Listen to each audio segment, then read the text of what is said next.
Hey, welcome back. This is Marta's Magical Mystery Class, and this is the first day we are talking about drafting. We have covered inspiration, we've covered brainstorming, we've covered outlining. Today we draft. So, as I've said in the other videos, I'm not here to give you directions. I'm here to make some suggestions, offer some advice that you are free to take or not take, and inundate you with resources of all kinds. I will always try to recommend something as it relates to craft of writing books. I will frequently also be recommending books in genre, places to find craft books or books in genre. And the number one place for that is your library. So, how do you get started? How do you face the blank page? How do you write your first chapter? Well, if you've done some brainstorming and you've done some outlining, this isn't scary. I mean, it may still be a little bit, and that's okay, but hopefully it's not as intimidating a task as it would be if you didn't have those things already in front of you. And if you haven't done those things yet, I'm doing these videos every 2 weeks. If that pace is not working for you, then wait on watching the videos until you're to the point where you feel like you've done some brainstorming, you've done some outlining, you at least have an idea what you want your first scene to be about. And then dive in. There's way too much written about the terror of the blank page. There's way too little written about the opportunity of the blank page. I said if you're going to travel light, what you need are Walter Mosley's books. This Year You Write Your Novel and Elements of Fiction. I love Mosley's description of the blank page in Elements of Fiction. Mosley says, think about it as a beautiful still pond that you are diving into. You're gonna make ripples, you're gonna splash, you're gonna do this, you're gonna do that, and you know what? The lake can take it. A draft is for thrashing around and just figuring things out. So hash out your first scene. See what happens. For me, scene length varies a lot. I think I've said in a previous video, if you want a little Easter egg to watch for in my own books, and I don't think I say it very often in these videos, but I'm Marta Ferguson. I write the Mystic Match mysteries that are available on Amazon as ebooks, and the first one is available on Audible as an audiobook. But the two titles are Demeter West and the Ghost Town Glitch, and Demeter West and the Absent Presence. I'm working on a novella that I think will probably be called Evil Steve and Scary Gary's First Adventure. I'm gonna get to spend some time with some really fun side characters from the first two novels. But when I'm writing scenes, I often write my longer scenes into the draft. In revision, it's shorter scenes that tend to get dropped in as I realize, oh yeah, I need information here. Oh yeah, it would be good if we could see this happen. It's not 100%, and I think as I develop as a writer, my scene length is varying more naturally anyway. But it's kind of nice to think about what makes a small scene, what makes a medium scene, what makes a big scene. At least for me, those numbers are a small scene is gonna be under 500 words. A medium-sized scene is gonna be kind of between 500 and up to 1,500 words. A big scene is 2,000 to 2,500 words. I don't know that I have any single scenes in any of the novels that exceed 2,500 words. That really starts to feel like a lot in a scene. I can't say I have done that word count on any other writer's books. I can say my scene lengths feel similar to short, medium, and long scenes that I read in other novels, particularly other mystery novels. I will say one of the standard tips and tricks in mystery and suspense is to favor shorter scenes over longer scenes. Shorter scenes move faster. One of my tricks, again, if you've read my books, you may have seen this, you may not realize it's intentional.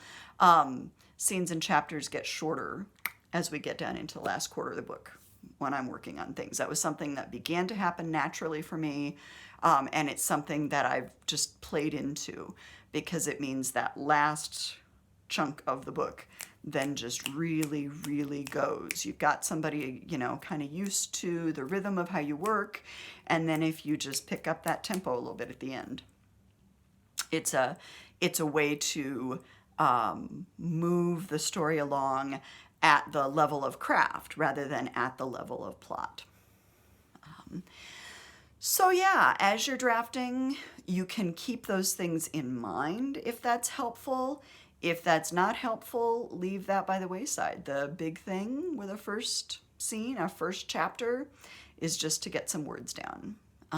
The way I have set up these videos, my expectation is that you'll be cranking out about 2,500, 2,500 words a week, 5,000 words every 2 weeks. So we're going to do these drafting videos up to about 60,000 words. So that will be about 12 of these drafting videos spread out across about 24 weeks. So we're going to cover about half a year just talking about drafting and issues related to drafting. I'm also just here to cheer for you. You can do it. You can get those first couple of scenes down. You can get that first chapter down. So for me, 2,500 words is a pretty standard chapter. I'm toying with that in the novella I'm working on. That feels heavy and long for a novella.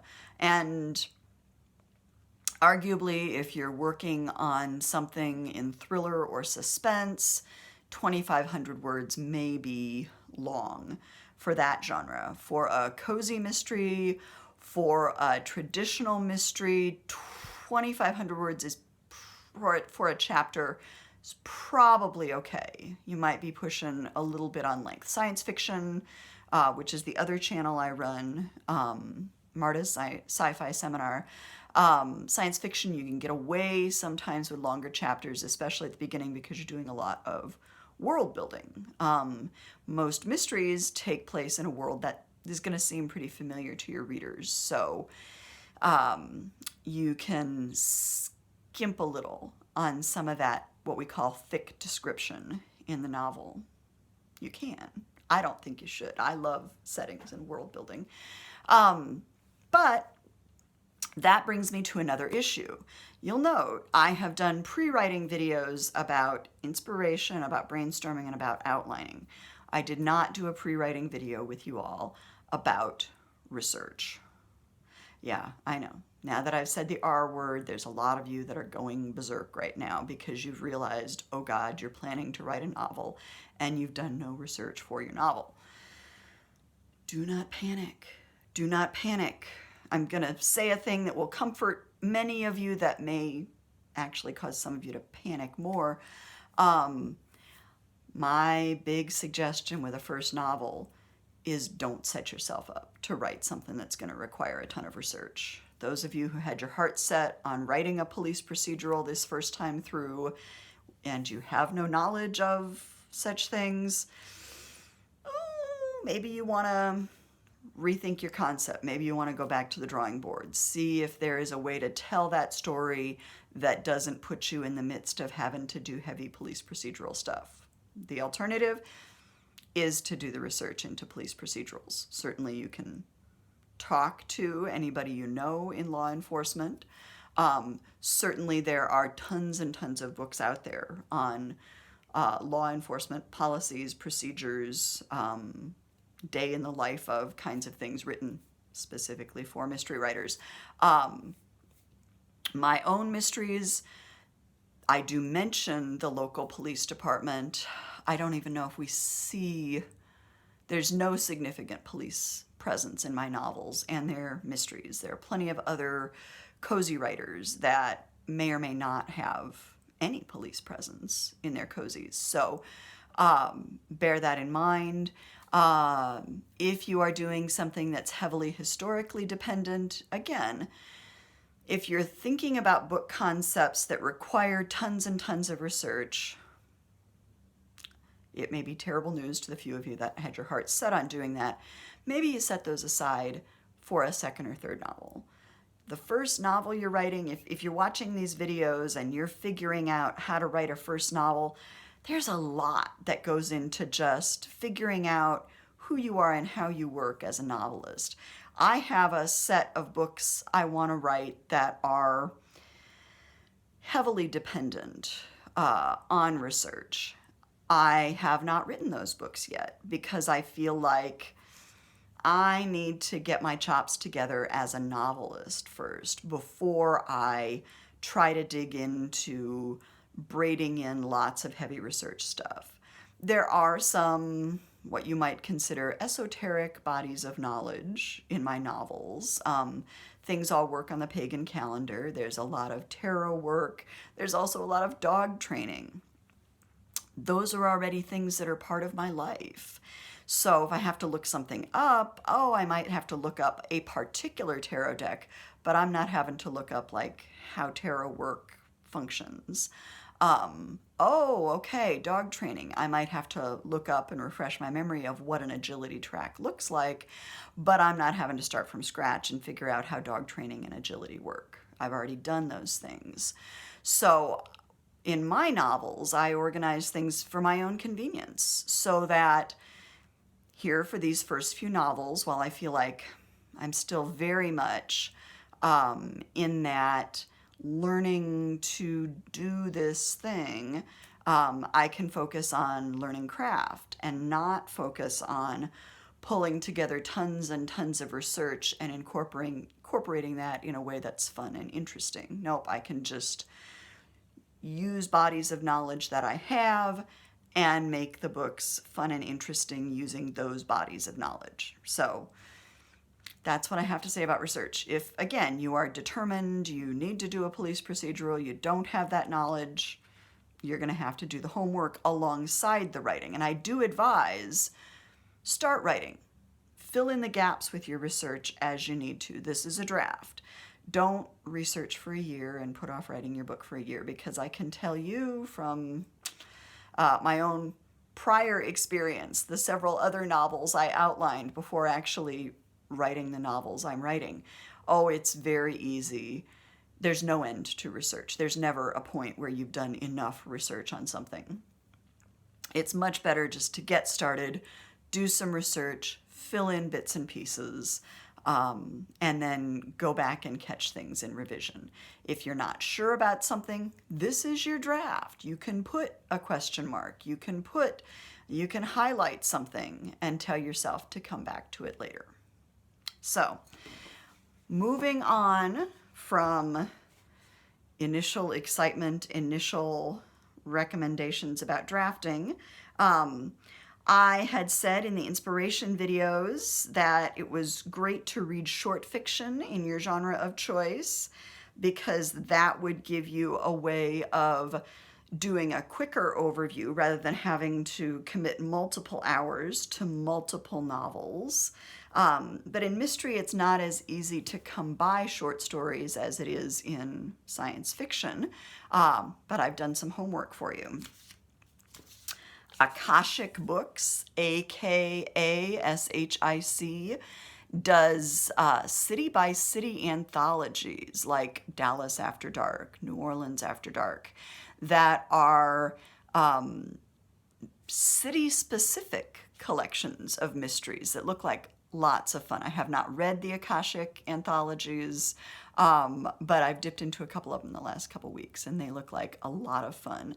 The other thing is where the Hugo and the Nebula are the Science Fiction Award, the Edgars are the Mystery Awards.